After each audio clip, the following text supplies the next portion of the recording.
नमस्कार, मैं हूँ शिवानी और हम देख रहे हैं एथिक्स में आज हम डे 51 वाला क्वेश्चन डिस्कस करने वाले हैं।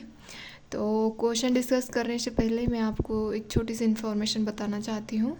हमारा इसी नाम से मतलब जो यूट्यूब चैनल का नेम है उसी नाम से टेलीग्राम चैनल है, वहाँ पे आप ज्वाइन करें और डेली क्विज़ भी सॉल्व कर सकते हैं आप वहाँ पे।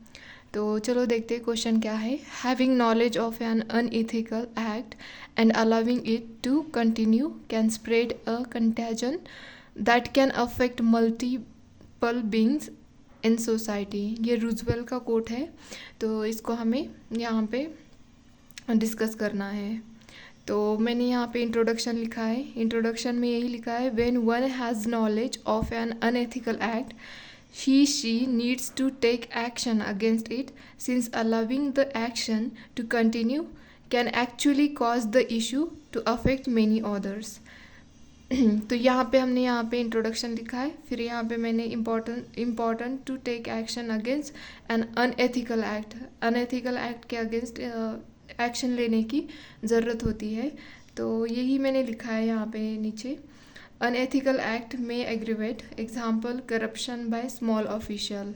तो ये आप ऐसे एक लाइन में लिख के एग्जाम्पल भी दे सकते हो, और मैं ज़्यादा एक्सप्लेन नहीं करूँगी क्योंकि मुझे और भी एक इन्फॉर्मेशन शेयर करनी है आपसे।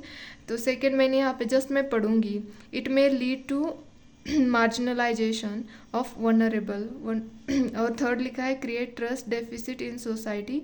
तो इसका एग्जाम्पल लिखा है knowing about milk adulteration not telling to anyone in neighbourhood.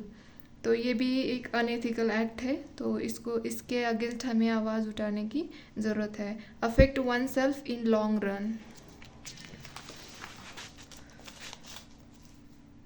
और फिर यहाँ पे लिखा है in present context when people find it fearful to speak or else higher powers may take action, so it is important to speak up to prevent unethical act from getting aggravated. तो example यहाँ पे लिखा है मैंने, child being taken forcefully to a house may develop into trafficking racket. तो last में मैंने यहाँ पे कंक्लूड किया है, as Mahatma Gandhi ji said, cooperation with evil is also evil. मतलब अगर आप किसी गलत चीज़ के साथ कोऑपरेशन कर रहे हो तो वो भी गलत ही है। तो ये लास्ट में यहाँ पे मैंने कंक्लूड किया है। तो मुझे जो इन्फॉर्मेशन से शेयर करनी है वो ये है, मतलब इन्फॉर्मेशन नहीं है, बट किसी ने मुझे पूछा है कमेंट बॉक्स में कि मतलब एथिक्स में क्या गलतियाँ नहीं करनी चाहिए जब एथिक्स के आंसर हम राइटिंग करते हैं तब। तो एक तो पहली बात ये है कि आप जब इंट्रोडक्शन स्टार्ट करते हैं वहाँ पे कोई डायग्राम कोई चार्ट मत बनाएं इंट्रोडक्शन में और कंक्लूजन में। सेकंड ये है कि स्पेलिंग मिस्टेक अवॉइड करें, ताकि जब हम फ्लो में लिखते रहते हैं तो हमसे कुछ ई रह जाता है, ये रह जाता है, कहीं पे गलत स्पेलिंग मिस्टेक भी हो जाती है। तो इसको भी अवॉइड करना है, इसके लिए हमें प्रैक्टिस करने की ज़रूरत है। और थर्ड ये है कि आप मतलब सेम एग्जाम्पल एक ही क्वेश्चन में बार बार ना यूज़ करें, मतलब एक ही बार यूज़ करें।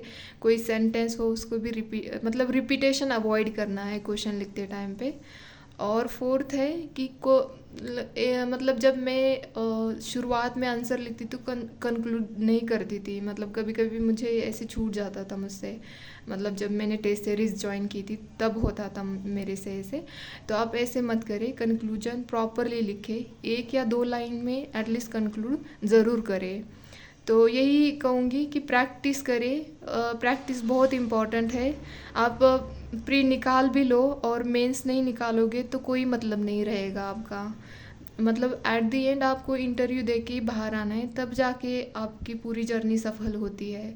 वरना तो सिर्फ प्रीलिम्स निकाल के या मेंस निकाल के कोई फ़ायदा नहीं होता। पूरी हमें जो 3 स्टेजेस है यूपीएससी की वो पूरी क्लियर करनी है। तो इसके लिए अच्छे से प्रॉपर प्रिपरेशन करें और अच्छे से वोकैबलरी, मतलब एकदम एडवांस नहीं, बट हाँ जो एनसीईआरटी जैसी मतलब लैंग्वेज है एनसीईआरटी की, उसकी तरह हमें यूज़ करना चाहिए राइटिंग में। मैं भी नहीं कहूँगी कि मैं भी बहुत अच्छे से मतलब करती हूँ, बट मैं भी आप ही की तरह हूँ। हालांकि मेंस लिखने के बावजूद भी, मतलब मेंस के टेस्ट सीरीज़ लिखने के बावजूद भी मेरे मुझसे गलतियाँ होती हैं, तो आप प्रैक्टिस करें, रिवीजन करते रहें, ताकि आपके एग्ज़ाम्पल भी मतलब आप एग्ज़ाम्पल लिख सको जब भी आप क्वेश्चन लिखे तो चलो मैं यही कहना चाहती थी। तो होप कि आप जिसने पूछा है उनका ये आंसर मिल गया होगा। अगर आपको और भी कुछ लगता है तो प्लीज़ मुझे कमेंट बॉक्स में बताएं, मैं आपकी हेल्प कर दूँगी। धन्यवाद।